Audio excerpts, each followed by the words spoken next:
Brooke, this is a huge honor for me to be sitting across from you, our esteemed courtside reporter for the Portland Trailblazers. Because normally, when we're sitting down in this type of environment, you're asking the questions.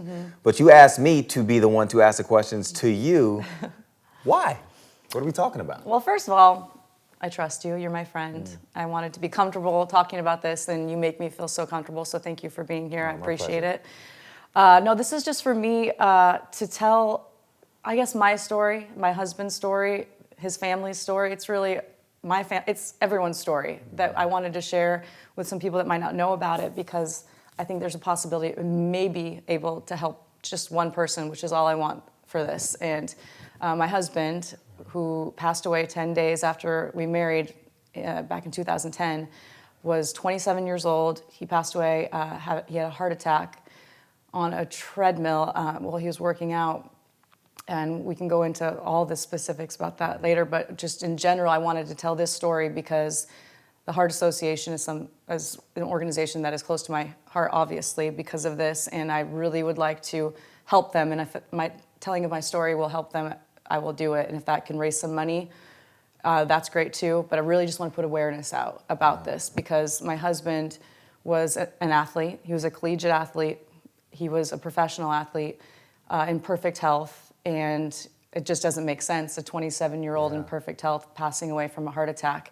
And there were signs that we maybe just looked over or didn't think that they were important or didn't even know that they were signs.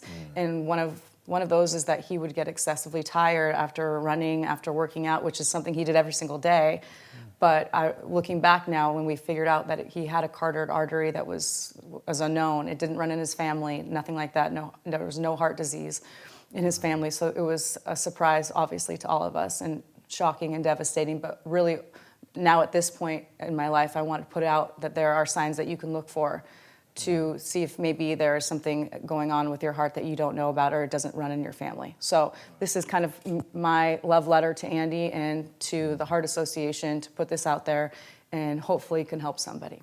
That's so commendable of you, and I have tons of questions. But before we get into all that, I just want to know, how did you guys meet?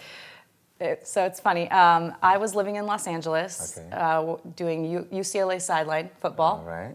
That's where I got my start, everyone, in football. But my goal was to get to the NBA, so here we are How now. did your Washington State Cougar family feel about you doing UCLA football? You know, I think they felt better about that than when I first started my first gig, which was University of Washington football.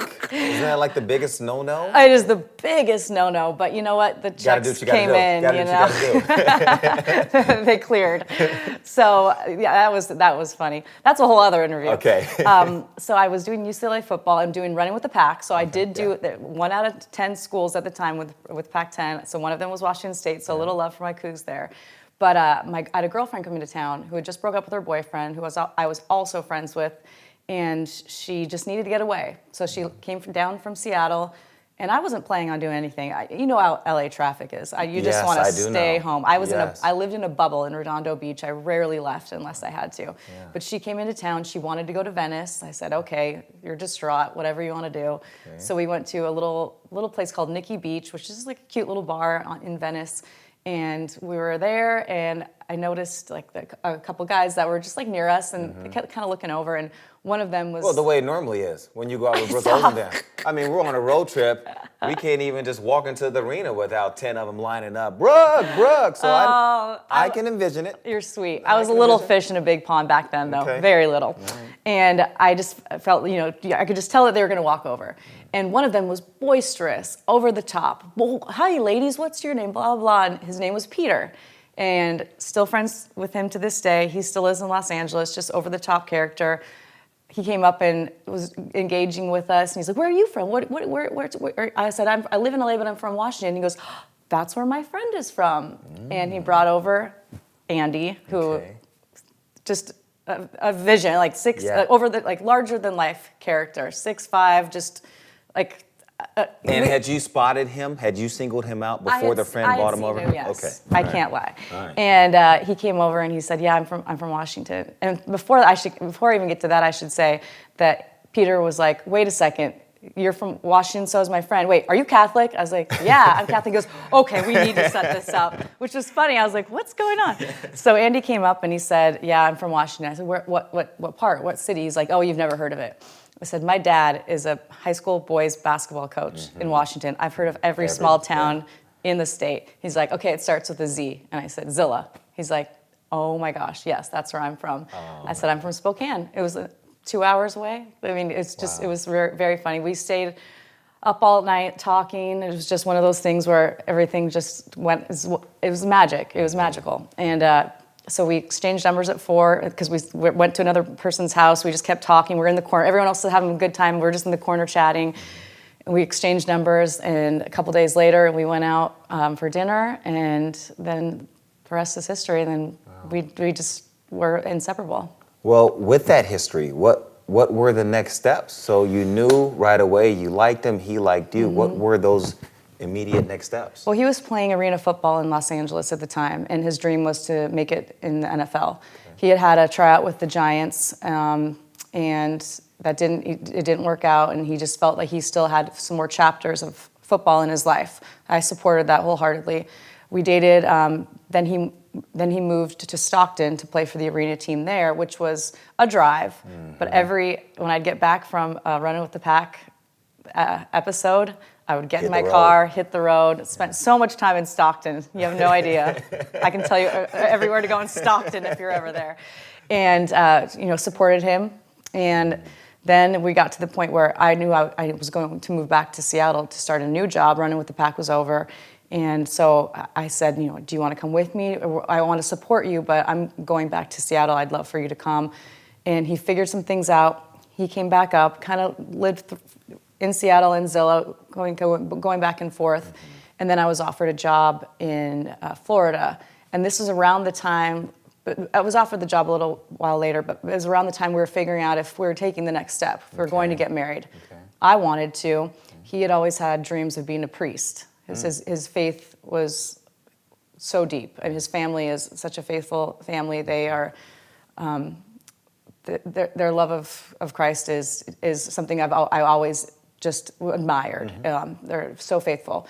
So he and I had a talk about getting married, and he said, I just need to pray on this. So he went back to Zilla for a week, and it was essentially a week of deciding if he was going to be a priest or if he was going to marry me. Wow.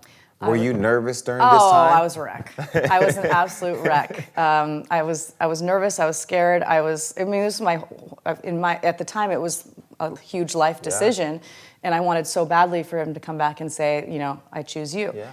And I'll never forget it. I was living in a condo in Belltown, which is in downtown Seattle, and he came back early, which is either a good sign or a bad sign. Yeah. I was nervous. He called and said, I'm in your lobby. And I came down and he said, God said, you're crazy, Andy. You need to marry Brooke. Oh, wow. And so we got engaged shortly thereafter on Valentine's Day in San Francisco, which was our first big trip that we had gone on prior. So it was very special. What was it about him? You talk a little bit about the faith. What else was it about him that you just loved? He was goofy. He was so goofy. So you guys worked well together. Yes, we did. I've said this before, but my mom would laugh. She'd say, when I'm around you two, it's just like two 13-year-olds just being silly. Just having a good time. Just having a good time. He never took himself too seriously. He was humble. He was giving. He had his standards, his morals, but he never pushed them on people. Yeah. He never said, I don't want to be around you. You don't believe in the same things I do. The friend Peter that introduced us, essentially, Peter's a crazy person. Yeah. And he would, if he was here, he would allow me to say that. He did not live the same life that Andy did, but he loved Peter. And he would help him. If Peter was having a tough time, he'd say, okay, if you want my help, I'm here to help you. Let's talk about, some life changes, things like that. But he would never push his faith onto other people. He would be there to share it if they would like it, but it was always something that, was his, but he was always very open to anyone. He had so many different friendships, and it wasn't something where he only was going to surround himself with people that were like-minded. He was very just supportive of people in general. And so I loved that about him.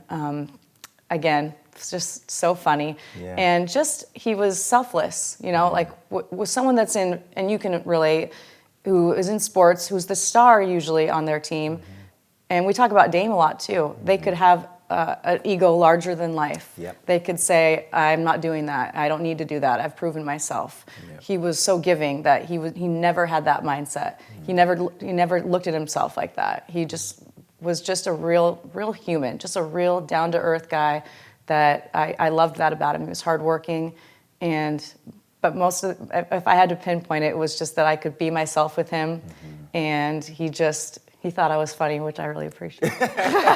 We all think you're funny. You guys sound quite identical. We were pretty close. Yeah. But I will tell you, he really helped me to be a better person. Yeah. I mean, I sometimes I struggle with, if I have something I want to do, like I find, how it is, you find other things to do. There's this thing that you really want to do, you're focusing on, and then you say, well, I'll get to that later. I'll just do this. It's pretty much just finding the time to do something, but you just kind of push it back. Yeah. He was always like, no, you made a decision, you have a goal, let's get to it, let's do it. Yeah. And that was so helpful to me. It helped me be a better person, and he helped me with my faith as well, which was something, it's funny, I didn't know at the time that I needed, but I definitely did. That's awesome. Engaged in San Francisco. What happened next? So we got married in Seattle, next to Key Arena, which is kind of funny. Yeah. It was beautiful. I look back on it now, and I wouldn't change anything, obviously, but I do think God had a hand in this, because he got to see every single person that he loved and loved him before he passed away. And if we didn't have that wedding, he wouldn't have done that. I was telling you this earlier, Kellen Clemens, who was quarterback at Oregon, who Andy was behind, second to Kellen Clemens, and then, obviously wasn't going to surpass Kellen. Kellen's a very good quarterback, awesome, played, many years in the NFL, that he transferred to Occidental. So he hadn't seen Kellen for years. Kellen had a game. Like he flew in for a couple hours just for the wedding to be in it, and then left. So he got to see him. He hadn't seen him forever. Wow, it says a lot about Andy. It does. It does. People came in from everywhere, from guys he'd played with in college who lived all across the country, guys that he played with in Arena League for a couple months came. His entire family was there, who were all helping, set up. They were wonderful. They're wonderful people. He got to see everyone. We got to marry each other. We got to dance together. We had the best time at the reception. They were supposed to play the Washington State fight song. The guy accidentally played the Wichita State song, and we just had fun with that. Oh my goodness. Are you kidding me? No, it was pretty funny. I'm like, time for the fight song, and they turn on a song. I'm like, this is not the Coug fight song. It was Wichita State. What is the crowd thinking as they're looking around? You know what the beautiful part is? Nobody cared. Knew. No one cared. No one knew. They just all danced to it. Okay. So it was a funny worked time. out, yeah. It worked out. So we got to do that. It was something where I look back upon, and it was such a joyful night. It was for him. I just remember looking at him from afar and seeing how happy he was. He had all the people in his life that he loved. They were all in one room. And not knowing at the time, but he was able to say goodbye to them, essentially, to say, I love you, thank you for being here, this meant so much to me. And without knowing it, it was a way of seeing every face, that he loved before he passed away. Oh my goodness. So 10 days after that wedding day was the fateful day. I guess that morning, where were you? What was going on? We were in Florida, so I had taken a job with CBS Sports. I hadn't started it yet, but they put me and Andy up in a hotel so we could look for a place to live. We were there they had given us 2 weeks, and this was, like you said, 10 days after. And that night, we were supposed to go out to dinner with my new colleagues, my new boss, and we had gone house hunting that day and looked around and kind of drove. And I'll say this: the night before, this is something I'll never forget. He wanted to go find the street that was in that song, something Avenue. It's from a rap song. It's from what's his name? You guys know what I'm talking about? Beast on Avenue. How does it go? It's from the white rapper. I need to start over. Eminem? No, the other one. They had one song. Vanilla Ice. Okay. What's the name of the street when he goes, A1A, Beast on Avenue? Does everyone know? I am not. Yeah, that's okay. not hitting me hard. I'll That's start okay. over. No, you can keep going. Okay, so the night before we were supposed to go to dinner, and it was the night before he passed away, we were sitting in our hotel room, and out of nowhere, it was like 11 o'clock at night, we were getting ready to go to bed. He said, I want to go find that street from the Vanilla Ice song, A1A, something, something Avenue. I was like, what are you talking about? And he's like, let's go. So we hopped in the car and we found A1A, whatever avenue that is, from the rap song. It was so silly, but he was so excited. And so we found the avenue and we just drove down it playing the song. And it was like one of the last memories I remember of, which is just so him. Like, it was out of nowhere. Let's just go. It was, let's just go. Yeah. It was impromptu, and it was just a funny memory that I'll remember always, because it was just something that came out of nowhere. And so that was the night before. And that just, I will never forget. Driving down, we had the windows down on A1A, whatever avenue, and he playing the song, and he was in heaven. And so the next day, we were supposed to go out to dinner with my new colleagues and my new boss, and we had gone house hunting that day, and then we were going to meet them in the lobby and then go to dinner. And we had like 45 minutes getting ready, and I was asking what he wanted to wear. I'd iron it for him. And he's like, well, I want to get a quick workout in. Do you want to come? And I said, well, I just don't have enough time. You know, I got to iron your shirt. I have to iron my dress. And so you go down, get your workout in. If I'm not here when you come back up, you know, I'm down in the lobby, and just meet us in the lobby. So I was in the lobby. He hadn't come back up. So I just went down to meet my colleagues and my boss who were down there. And we were sitting down, we were just chatting, and I was wondering where he was. And, you know, he was never late. It just was just odd. And I remember feeling very weird. I had a very weird feeling. And I called his phone, he didn't answer. I texted him, where are you? You know, everyone's waiting. And then I heard sirens pull up outside and a fire truck pull up. And I just... Did you know? I just knew. And so I ran up to our hotel room and opened the door, and nothing was moved. His shirt was there that I had ironed. Nothing, everything was as it was when I left. And then I got a call from his phone, and I answered, and it was someone with the EMTs, and said, come outside, and your husband, or Andy, whoever's phone this is, has had a heart attack, and he's on his way to the hospital. So I ran out, and I jumped in the fire truck, and we went to the hospital. And I went in, and they were working on him, and I got to be with him and stand next to him and hold his hand. And I just had this feeling like he just looked like he looked like he was going away.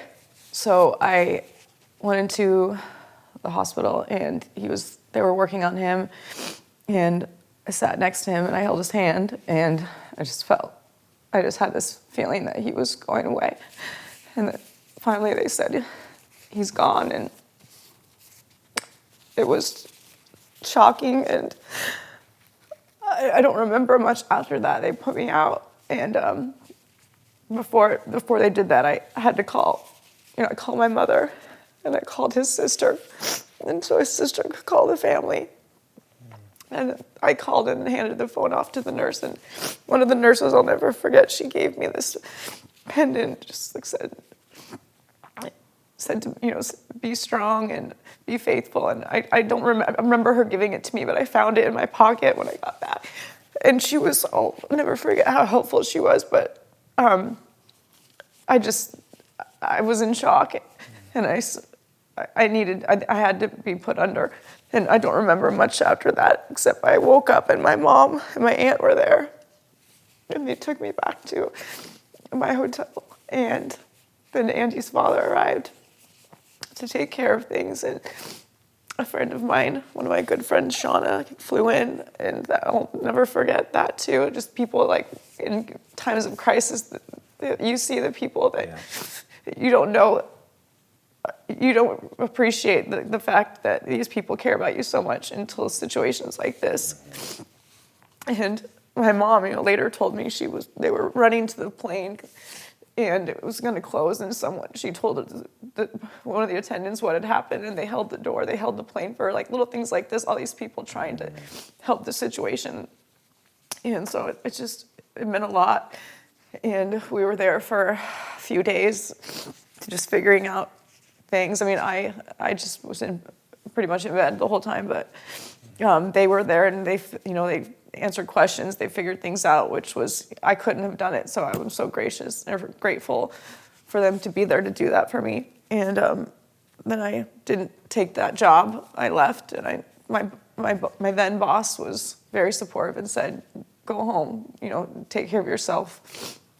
You need to be at home. We'll figure out something else. We'll hire someone else. There was no way I was staying in Florida without Andy. So I went home to my mother's in Spokane and just lay in bed for a very long time and just tried to figure out why, how.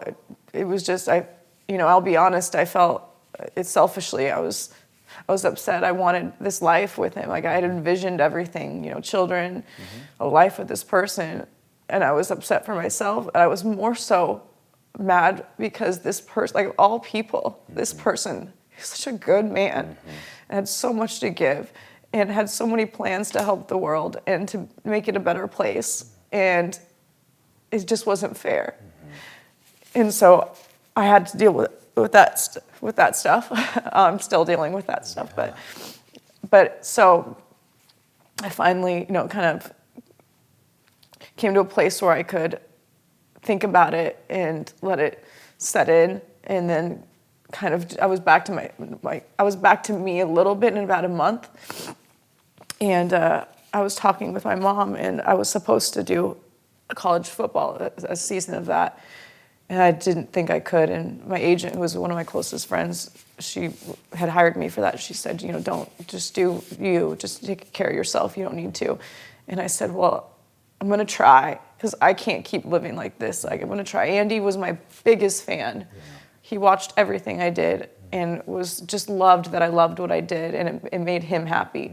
I remember that so well. So I just attempted to prepare for the first game I was supposed to do, and my mom said, that's the first time you have sat there and not cried in a month, is doing that. And you felt like you were doing what Andy would have wanted you to do? Absolutely. And so that was what helped me get back to work, and that's what helped me really mourn him and get past. Never forget. Yeah. Obviously, I'll never truly recover from it. I'll never forget what happened. But to at least be able to move on and come to peace with it was for me to get back to work and do something that I loved and that he loved me doing. And he was, again, just such a fan of it. He was just loved that I loved my work. So I went back to work, and in between games, I wasn't well. It was a tough thing. I look back. I don't know if I should have gone back that soon. I think I still needed some time. But then I worked with my doctor, and I started seeing a counselor and went through some processes, some things that are for trauma, and that really helped. So if I could also throw that in, that when you go through something like this, you really need to talk to a professional. It will be beneficial to you. Yeah. So if I could also throw that in, please do that. That helped me more than anything. Obviously, my friends and family were amazing through this entire situation. His family, amazing people. But if you can see someone and talk to someone, that really it's beneficial. So that was big for me. But to kind of tie a bow on this is, when I look back, I want to do something to help. I want to do something to possibly make sure this doesn't happen to someone else. And when I look back to the times where Andy would come back from a workout, again, professional athlete, in perfect health, ate well, took care of his body, did everything right. Yeah. He would be so exhausted from a run, and he would just tell me how much he hated running. I'm like, you're a football player. I mean, you run a lot. Like, that's kind of comes with the gig. Yeah. And I just remember him just being like, oh, just take so much out of me. And after we, got the autopsy and figured out that he had a carotid artery, which essentially the doctors told me he was exerting 10 times the amount of energy that you or I would to run, to work out. And so we didn't know, and it didn't run in his family. We didn't know that was a sign. Yeah.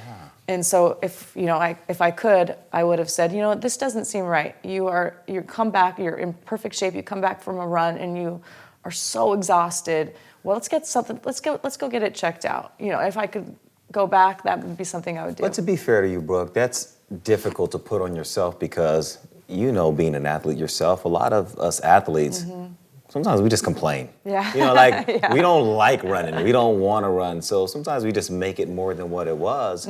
So in this situation, I personally don't see that there was any way for you to really know the extent of what was going on, especially if his exterior was one of a prime condition athlete. Exactly. No, and you're exactly right. And I don't look back and feel like I did something wrong because we didn't know, but I want to in the future, if anyone else experiences what I experienced listening to my partner, or if or someone is at home listening to this and feels that way about themselves, they wouldn't know the difference. They've never felt differently. But if there's just an inkling of wonder, just like maybe it can't hurt to get checked out.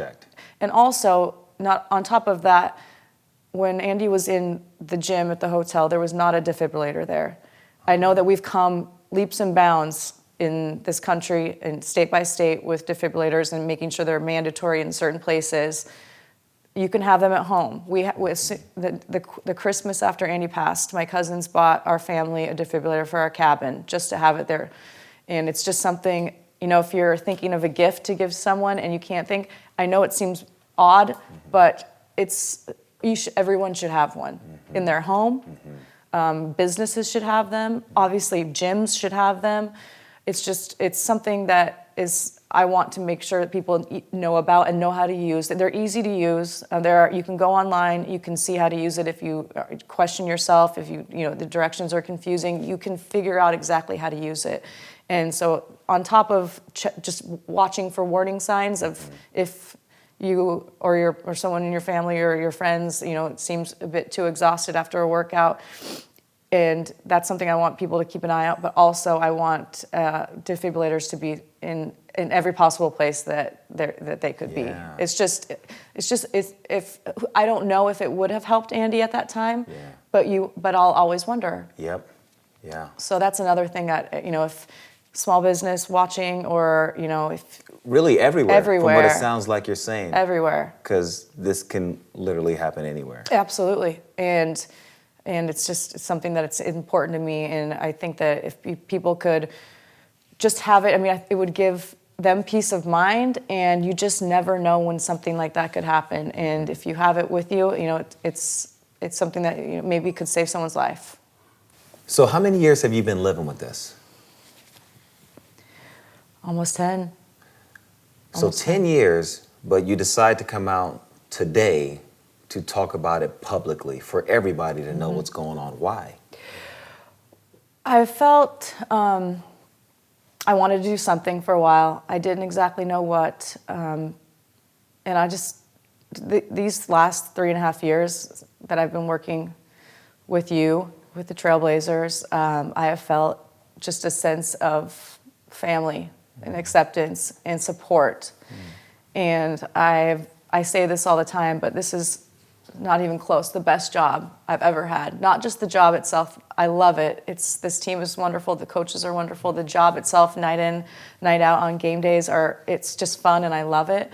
But our little family, our broadcast family, and then the organization as a whole, I've never felt the support that I have felt with them before.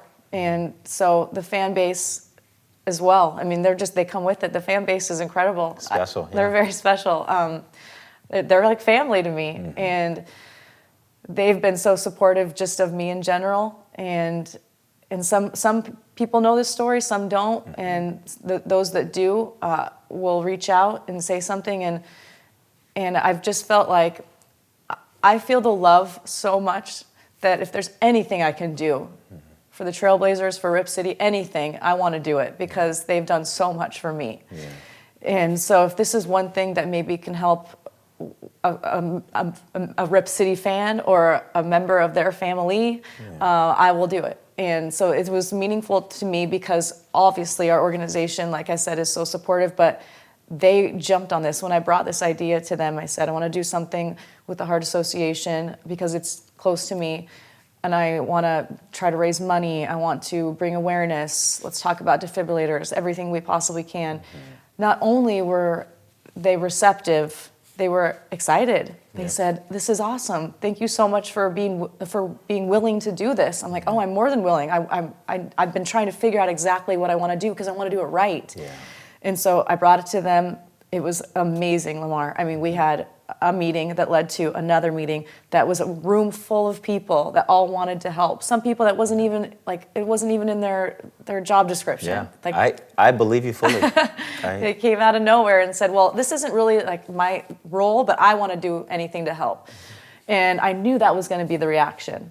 That's why I knew this was the right time, because of the organization that we work for. And I just had this feeling that this is going to be done perfectly. This is going to be done the way that I want it to be done. It's going to reach the people I want it to reach. And then with Heart Month coming up in February, what's going on with that? Yeah, we're doing a lot. So we're going to be auctioning off some tickets to a game. Oh. Yeah, we'll show this piece, you and me. So right Okay. now we On the might big be screen? on the big screen right What's now. up? Where we at? And auctioning off some tickets, hopefully like a backstage tour from me and some other fun goodies, and throw that in there, and that will be an auction prize, if you will. So Yeah. that will be something that will raise money for sure. That'd be so cool. Yeah, we're looking for, I'm going to do a page to raise money also. So Rip City, if you want to reach out, throw in $1, that's great. Maybe a $5, it's up to you. 10s, 20s. I mean, yeah, don't get crazy about it, whatever you can. I want you to be able to buy dinner for yourself, but something like that. And then the gala, I'll be at the Heart Ball, and that will be something that I'm really looking forward to.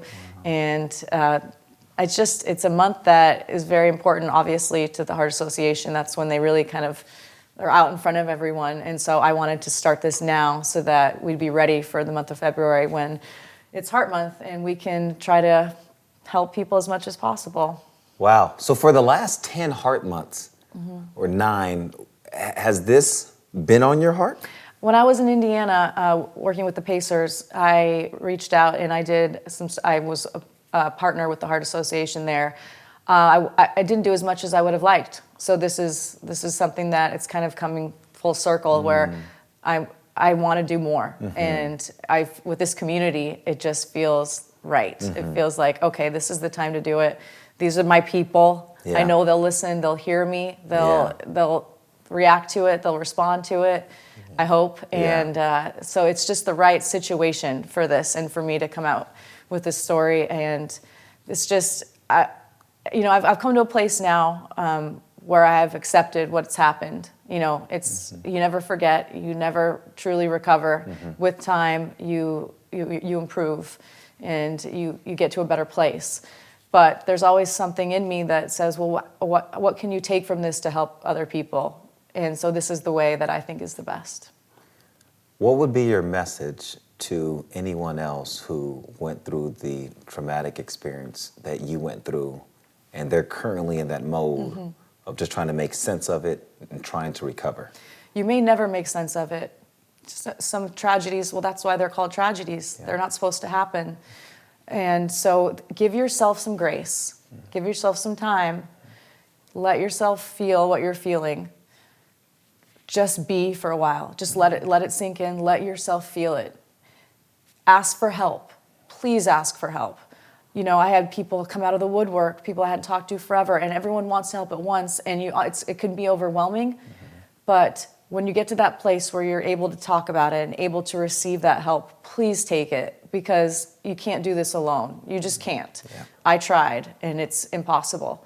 So let yourself receive help, and please seek professional help as well. I mean, like I said to you earlier, I needed that. You need to go through. You need to feel what happened to you. You need to really understand that this was a tragedy. It wasn't your fault. There are things that will happen in life where you just have to accept them, even though they don't make sense. And talking to someone, for me, professional help was something that really, really kind of got me to a place where I could think about the situation, what happened, and I wouldn't get too emotional. I wouldn't go into a deep, dark spiral, because the second I thought about it before that, I was done for. I was crying, I was upset, I was saying why. I couldn't think about the situation without getting emotional. And speaking with a professional really helped me get to a place where I could think about it and I'd still be able to, I'd be okay. I could think about it and be okay. So that's one piece of advice. I'd also say just again, depend on people around you. Let them help you. And don't try to get to a place too soon. You'll get there. You'll get there. It'll take a while. Yeah. You will, but let yourself feel and just this is now part of your journey, and you just have to accept it, and you'll get past it, and you will learn from it. And then when you're to a place where you're at peace, then try to do something like this and try to make sense of it by seeing if that situation could help someone else.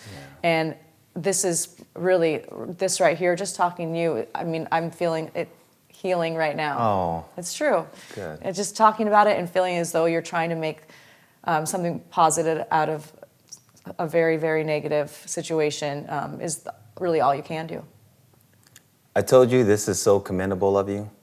I've been working with you for 4 years now, and I've always felt that you are the best courtside reporter Thanks, buddy. in the league, and you know I mean that. And I also believe you are the strongest courtside reporter in the league. And I love you, and I know all of Rip City loves you. I love you Proud of you. too. I love you. You're the best. Thank you. You're welcome.